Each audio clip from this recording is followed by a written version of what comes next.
Katekis! Welcome back again sa aking Liz Tech Channel. So, for today's video is may panibago na naman tayong smartphone na i-unbox at i-review. And note, affordable smartphone lang din ito. Entry-level ito ng Nokia. And this is their new entry-level smartphone.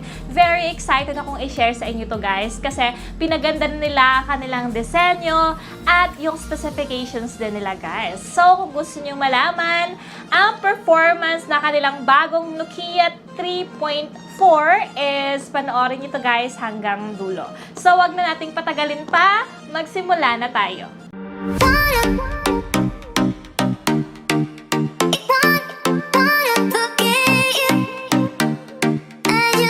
And guys, bago nga pala tayo magsimula, I would like to tell you na may upcoming huge giveaway ako. Abangan niyo yung huge giveaway ko guys. I-announce ko yan dito sa aking channel. So, ayun na. In this video is we are going to unbox and review the newest Nokia 3.4 dito sa Philippines. Ang variant na meron ako guys is 4GB of RAM and 64GB of internal storage. And as you can see, the color that I have is pure blue. Meron siyang charcoal and I'm gonna show it to you later. So, here guys, makita nyo, ito yung box ng Nokia 3.4 and sa front, there is an image of the phone. So, you have already an idea how the phone looks like. And, ayun, maganda siya guys kasi circular yung placement ng kanyang camera.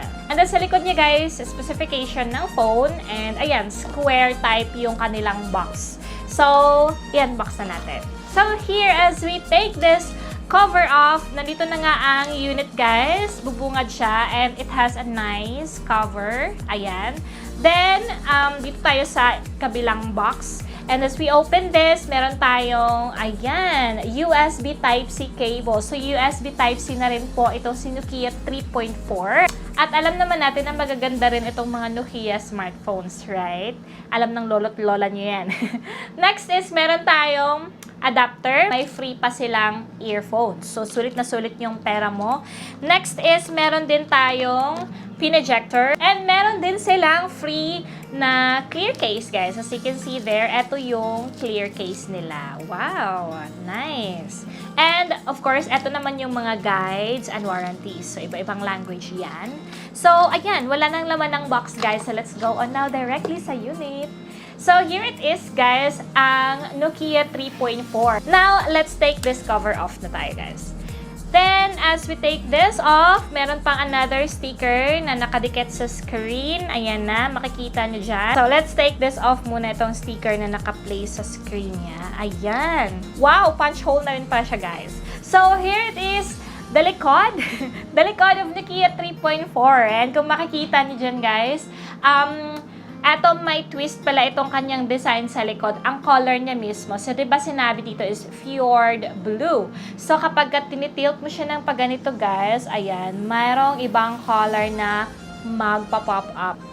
Parang purple. Parang ganon. Basta may, ano siya, may color siyang iba na lumalabas kapag ginagalaw mo yung phone. So, amazing, right? So, makita nyo rin guys na textured etong likod niya. And, merong Nokia na brand name dito sa center. And sa upper part niya, meron tayong fingerprint scanner. Then, ayan na my favorite part is the placement of its camera. So, first time to guys sa akin na makakita ng Nokia smartphone na ganito na yung design. So, naka-unbox naman tayo ng Nokia before. But it is totally different guys. Ang gaan lang din po niya and napaka-slick and thin lang niya. Ayan. So, very comfy din siya sa kamay, katekis. Maganda yung frame kasi flat. Ayan. May pagka-round yung edges niya. Ayan. And USB Type-C na siya, guys. Malalaki yung host ng speaker grills. And then, microphone. Then, sa upper part, naka-place yung 3.5mm audio jack and sensor. So, here naman sa right side, nandito yung kanyang volume rockers and power button. Then, sa left side, okay, nandito yung Google Assistant. So, meron din siyang Google Assistant, guys. So, nice.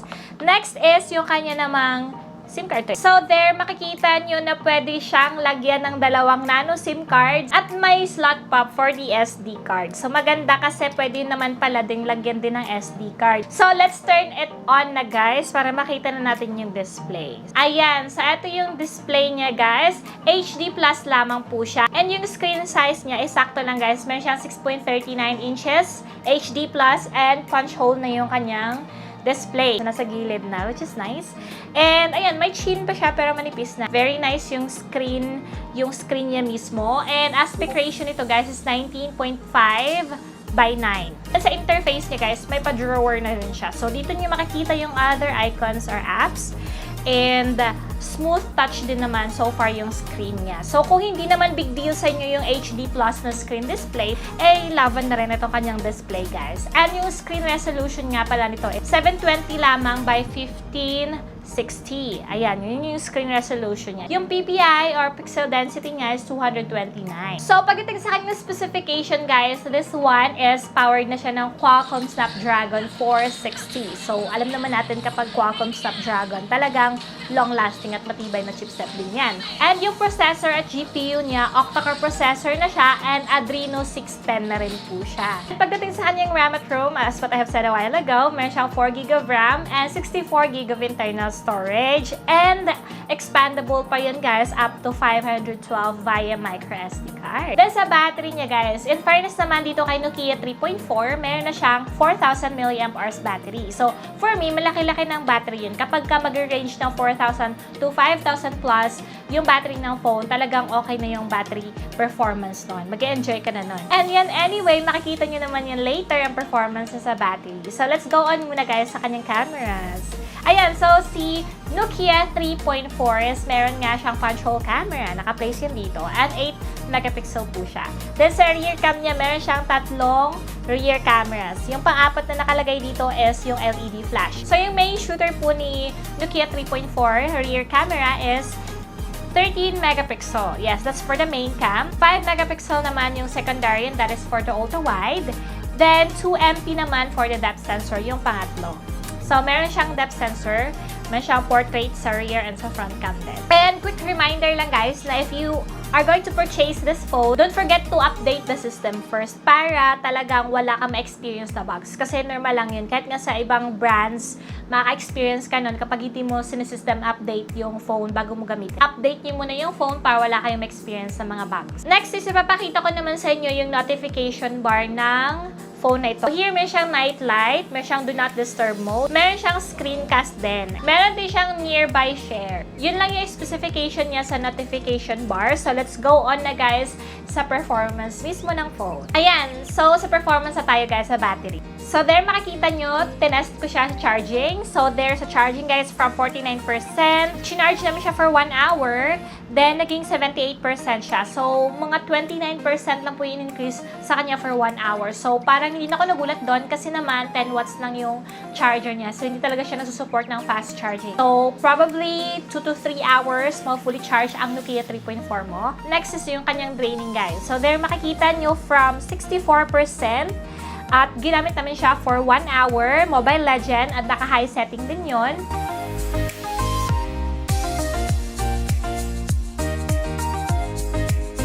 So, naging 49% po siya from 64%. So, for me naman, sa mga 4,000 mAh battery capacity ng phones, nakuha naman niyo yung standard na consumption ng battery every time retest ako ng 1 hour. Talagang most probably 15% yung kinukuha sa kanyang percentage. So, for me, okay lang yung battery performance niya. Next is yung kanyang heating, guys. So, from 32 degrees Celsius, nung ginamit na namin siya, naging 35 degrees Celsius lang po siya. So, hindi din siya ganun kabilis uminit, guys. And 1 hour na nag-gaming yon. Ayan, sa camera features niya, guys, meron siyang panorama, time-lapse, meron siyang portrait. And sa rear cam, meron siyang night. Ayan, meron siyang wide, of course. Meron din siyang panorama and time-lapse din sa rear cam. Makikita niyo dyan yung performance ng camera niya, guys, sa front first. Sa front guys, maganda, malinaw yung camera performance ni NOKIA 3.4, especially kapag may proper lighting ka or nasa outside ka. Saktong-sakto lang yung quality ng camera niya, hindi overly saturated at hindi over yung sharp details niya. So, saktong-sakto lang. So, yung napansin ko lang kapag mag-selfie ako dito kay NOKIA 3.4 is kailangan maayos talaga yung pagkakuha mo, like hindi shaky yung kamay mo. Kasi kapag shaky yung kamay mo, tas mag-picture ka, magiging hindi maayos yung kuha, magiging blur. So, talaga kapag ka mag-picture ka sa kanya, talagang hindi malikot dapat yung kamay mo. And eto talaga yung pinaka-favorite part ko sa kanya, yung rear cam. Maganda talaga yung rear cam niya, guys. Makita niyo naman dyan yung quality ng rear cam niya. Decent enough for the social media uploads. Malinis, malinaw, and yung color is maganda kasi may pagka-vibrant na rin yung rear camera performance niya. So, meron nga siyang wide angle din, so you don't have to step back when you're going to shoot a scenery. So far guys, gusto ko yung rear cam niya, malinaw. Mas bet ko yung rear cam niya sa front cam. Nasaan yung preference pa niyan kung ano yung mas sa inyo sa front camera performance niya and sa rear cam, guys. Yan, so yung video quality niya guys, 1080p at 30 frames per second. Yung makakaya na niya sa front and sa back. And wala siyang image stabilization. So, talaga... Ayan guys, ito yung video quality ng NOKIA 3.4 and nakaset sa Full HD, 1080p at 30 frames per second. And ito yung quality niya guys, nasa indoor tayo, then nakadepend tayo sa ating backup light na ring light. So, try natin guys na walang ring light kung maganda ba. Ayan na guys, ito yung quality niya kapag wala tayong backup light. So, ayan, ano masabi nyo? Mas HD siya no, kapag meron tayong proper lighting. At lalo na kung, ayan, kung meron naman tayong natural light guys, mas maganda rin yung kuha niya, diba?